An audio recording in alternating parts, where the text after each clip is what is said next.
le point de vue de chacun. DJ Bonanno, est-ce que tu penses que quand on réussit, il faut s'éloigner de certains amis de galère? Déjà, dans un premier temps, c'est qu'est-ce qu'on entend par réussir déjà? Parce que avoir un petit succès, ça, c'est pas la réussite, ça. Non, on parle de la vraie réussite. Tu as La vraie réussite, ça demande forcément de prendre certaines dispositions par rapport à soi-même. Donc, on se retrouve forcément à laisser certaines choses, comme par exemple certains amis. D'accord. Donc, en gros, c'est oui. Il faut laisser certains amis de galère. Ouais. D'accord. Inabo, quand on réussit...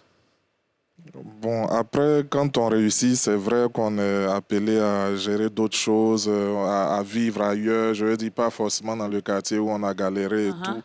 Mais abandonner un ami, je veux dire, on peut rester avec un ami même si on ne vit plus dans le même environnement. On peut maintenir le lien intact. Mais couper ce lien-là simplement parce qu'on a changé d'environnement, ça, c'est mauvais. Donc moi, je suis contre ce fait-là. Tu es contre ce fait, d'accord. Et Tony Rodriguez, dis-moi, est-ce que tu penses que quand on réussit, on laisse ses amis de galère? Alors moi, je pense que quand on réussit, on laisse les amis toxiques de galère. On les laisse. Ceux-là, on les laisse. Parce qu'il s'avère qu'on ne peut pas évoluer avec quelqu'un qui va à l'encontre de ton évolution. C'est-à-dire que, je vais prendre un exemple tout simple. Je peux avoir des enfants, on a tous des enfants ici sur le plateau, et souvent, nos enfants sont interpellés par le prof ou par un des professeurs parce qu'ils causent un trouble. Et on dit à notre enfant qu'est-ce qui s'est passé, il nous raconte ce qui s'est passé. On lui dit, mais il dit, c'est pas moi, c'est mes amis. Qu'est-ce qu'on lui dit à l'enfant? Éloigne-toi de ce genre d'amis-là. Si tes amis t'amènent dans le positif, il est clair et net que tu restes avec eux parce qu'ils vont évoluer forcément avec toi. D'accord. Si tes amis te poussent et ils t'emmènent des problèmes... Alors, on va revenir dessus, parce que ça encore, c'est à discussion. Hein, parce que quand tu étais avec eux, amis, tu ne savais pas qu'ils étaient toxiques. C'est maintenant que tu as réussi, tu vois qu'ils sont toxiques. Donc, on va revenir dessus. Alors, dis-nous, Martin, est-ce qu'il faut laisser ses amis quand on réussit? D'abord, ce que je veux dire, c'est qu'il faut d'abord savoir c'est quoi un ami, c'est qui un ami. Pour moi, un ami, c'est quelqu'un de confiance avec qui on partage des moments dans la vie, que ce soit bon ou mauvais. C'est ça un ami pour moi. Okay. Alors, c'est aberrant de savoir que j'ai un ami avec qui j'ai été pendant un moment. Aujourd'hui, ça va pour moi. Et puis, bon, voilà, puisque ça va pour moi, il faut que je me sépare de lui. C'est méchant et puis c'est ingrat, je veux dire. Voilà. Les filles, la balle est lancée. Les débats vont commencer. Aurélie, dis-nous. Donc moi, c'est plutôt... je rejoins un peu Tony. Oui. Merci. Parce que je me dis que...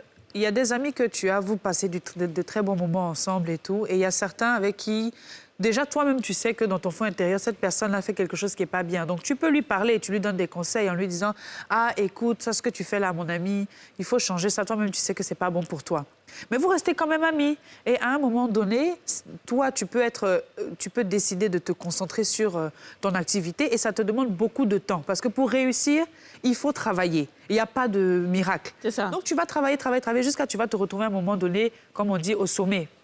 Mais cette personne à qui tu as donné des conseils, là, elle t'a pas écouté. Qu'est-ce que tu as fait? Toi, tu as avancé, tu ne peux pas rester au même niveau. Tu ne peux pas rester là parce que ton ami ne t'écoute pas, vous allez rester au même niveau. Peut-être qu'elle t'a écouté, mais ça n'a pas marché. C'est pas tout le monde qui a la chance de réussir. C'est ce que je dis. Si cette personne l'a écouté... Alors, dites-nous. Bon, allons-y. Oui, moi, je ne suis vraiment pas d'accord avec ce qu'Aurélie dit. Oui. Parce que pour moi, l'amitié, c'est quelque chose de sacré. C'est un lien sacré, OK? Ton ami peut avoir peut-être un tel comportement aujourd'hui. Mais ton rôle en tant qu'ami, c'est quoi? Mais c'est d'amener ton ami à avancer, à évoluer. Je vais vous dire quelque chose. Je vais pousser la chose un peu plus loin. Il y a ce qu'on appelle l'aura. Vous savez? L'aura, c'est quoi? C'est une force interne qui est en l'homme, qui communique à son prochain, vous voyez? Et l'aura de quelqu'un peut amener quelqu'un à réussir. Je prends par exemple un exemple banal. Les chanteurs comme les P-Square. Ils étaient ensemble, tout allait bien. Excusez-moi, je comprends. P-Square. Ah, P-Square. Ils étaient ensemble, tout allait bien. OK? Et puis un matin, pouf, ils ont arrêté. Mais les deux, ils ont fait des albums qui sont allés où? Nulle part. Mais ça, c'est les frères, c'est pas la même chose. Non, je parle d'abord du côté frère. Okay. Vous voyez? C'est-à-dire que l'aura de quelqu'un qui l'a communiqué au groupe a donné qu'on appelle du bim au groupe. Vous voyez? Et donc, j'estime que dans l'amitié, parmi tes amis, quelqu'un peut avoir un aura fort, qui peut influencer quelqu'un de sorte à l'aider à pouvoir avancer dans quelque chose. Et Yasmine n'est pas d'accord? Je ne suis pas totalement d'accord parce qu'on ne vit pas selon l'aura des autres. c'est pas vraiment le souci. En revanche, je suis très d'accord que tes amis, enfin je parle un peu comme toi, hein, les amis toxiques, ça existe. Alors on passe ensemble des bons moments, on a grandi dans le même quartier, et puis à un moment, tu commences à évoluer dans ton domaine d'activité, et ces personnes ne t'encouragent pas. Ce qu'elles ont à dire, c'est de la négativité. Ou bien, c'est elles qui viennent toujours te dire, oui, telle personne dit au quartier, tu ne viens pas, mais tu es devenue méchante, tu as donné 10 millicites. Enfin, je veux dire, c'est des gens qui veulent te détruire. Ou alors qui viennent te dire, oui, je t'ai pas dit, hein, telle dit qu'elle a marché avec toi pendant 10 ans, tu as fait tant, là. En tout cas, elle est prête à aller mettre ça sur les réseaux, bien faire ça. Je veux dire, ces genres de personnes, c'est plus des amis à un moment donné, parce qu'ils suivent plus la cadence. Donc, pour moi, les amis toxiques, on peut les jeter. Mais ça n'empêche pas qu'on a quand même des amis d'enfance. Oui, D'ailleurs, tout c'est à les fait. meilleurs amis, Je suis les amis d'accord. d'enfance en général. Mais à un moment donné, la vie dit que quand on évolue à un certain niveau, on ne fait pas exprès. C'est la volonté de Dieu. On ne peut pas abandonner ses amis, mais on peut être très occupé. Il y en a qui le prennent mal, qui disent que oui, tu veux dire quoi? À côté de 2 jours, on te voit ici, là, et à ton comportement. Ça, c'est bien. Déjà, des réflexions comme ça, moi, je te laisse. D'accord. Dis-nous, Tony. Ok, Tony. Pour ma part, il n'est pas question d'abandonner mes amis parce que j'ai réussi. Voilà. J'abandonne mes amis parce qu'ils sont néfastes à mon avancement. Merci. Et au leur même. C'est-à-dire que, je veux dire, on a grandi ensemble. Donc on aspire, on s'entraide, on aspire à évoluer tous ensemble. Mais il y a des amis qui ne veulent pas évoluer. Je vais vous raconter juste une petite histoire. Je ne vais pas dire le nom de la personne, mais par exemple, on connaît tous un jeune rappeur qui était livreur de pizza. Ok. Du jour au lendemain, ce rappeur-là, il est devenu une méga star. Ouais. Il lui est arrivé un problème. Pourquoi? Parce que justement, il a suivi ses amis de galère. Ses amis de galère qui l'ont envoyé dans une galère. Il s'est retrouvé dans une risque. Pourtant, on le sait, ce garçon-là n'a jamais eu de problème avec la justice. Ouais. Tu vois. Mais ses amis de galère, qui sont toujours en galère, l'ont entraîné dans une galère. Ils sont toujours en galère. Ouais, mais ils l'ont entraîné dans une galère. Ouais, et le ok. mec, il risque beaucoup. Jusqu'à aujourd'hui, l'affaire n'est pas encore close. Ouais. Et vous voyez que ce genre d'amis-là, il faut s'en éloigner. Il faut les fuir comme la peste. D'accord. Et Nabo? Ouais, mais le truc réside dans la définition même du mot ami. Vous savez, vous êtes avec des gens, vous dites mon ami, mais ce n'est pas toujours que c'est un ami. En fait, vous entendez souvent l'expression « tel est mon meilleur ami ». Tu dis qu'il est ton meilleur ami, mais est-ce que c'est réciproque? Est-ce que c'est parce que tu prends quelqu'un pour ton meilleur ami que automatiquement, de facto, lui aussi, il te prend pour son meilleur ami? Non. L'amitié, c'est autre chose. C'est un sentiment qui n'est pas uniquement circonscrit au fait qu'on se fréquente. Il y a une implication personnelle de chacun dans la vie de l'autre. Oui. C'est pour ça que moi, j'ai un problème avec les gens qui, quand ils sont face à de vrais et bons amis, mais parce qu'ils ont réussi, ils n'ont plus le temps pour eux, moi, je dis que tout le monde a 24 heures par jour. Personne n'a moins, personne n'a plus.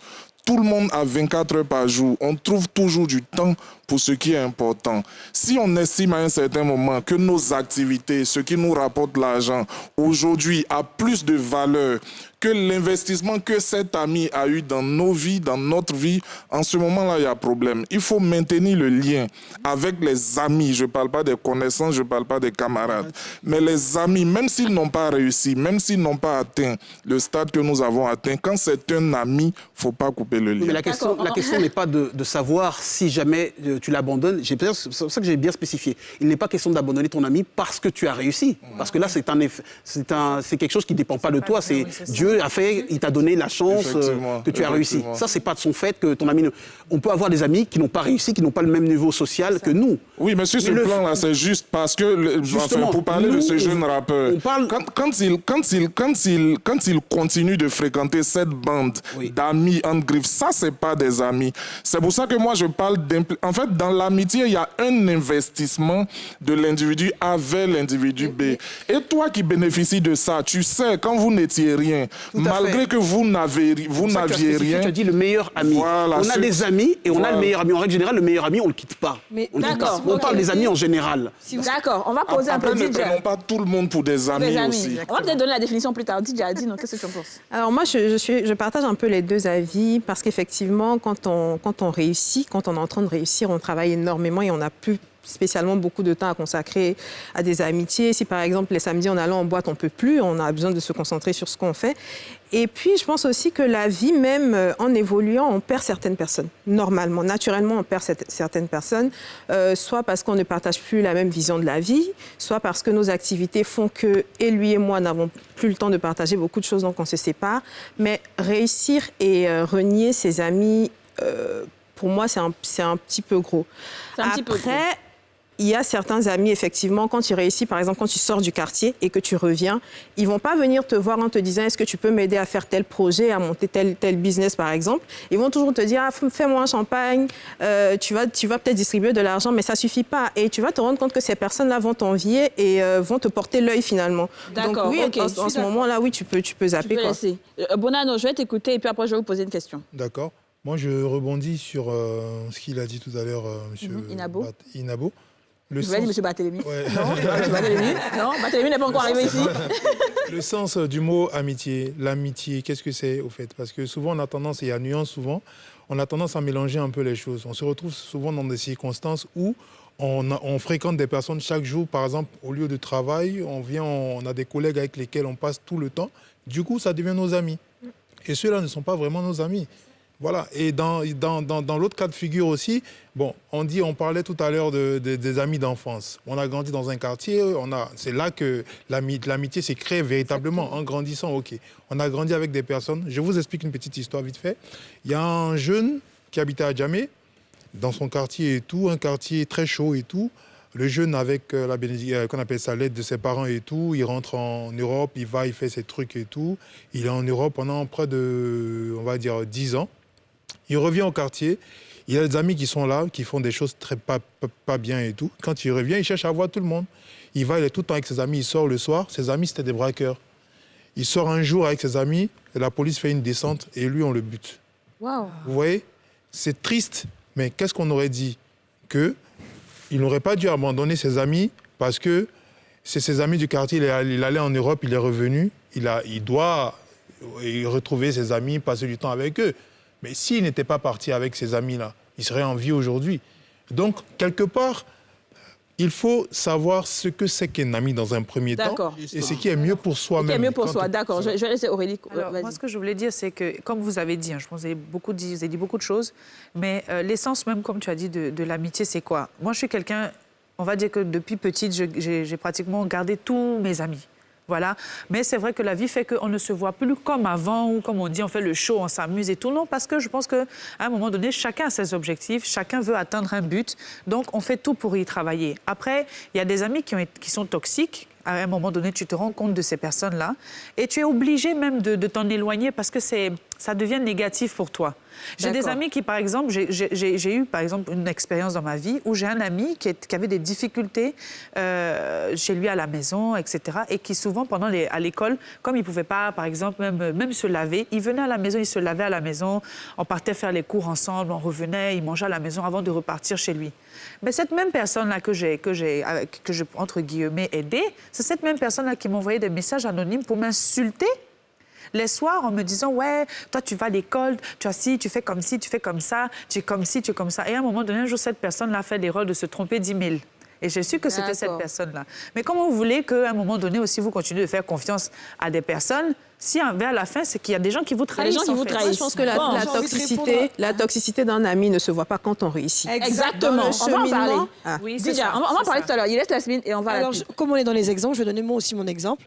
Je connais des amis d'enfance qui ont des restaurants ou des maquis où je me dis qu'après le taf, j'ai envie d'aller prendre un pot au quartier, mettre mes claquettes, m'asseoir, causer un peu de ma journée ici.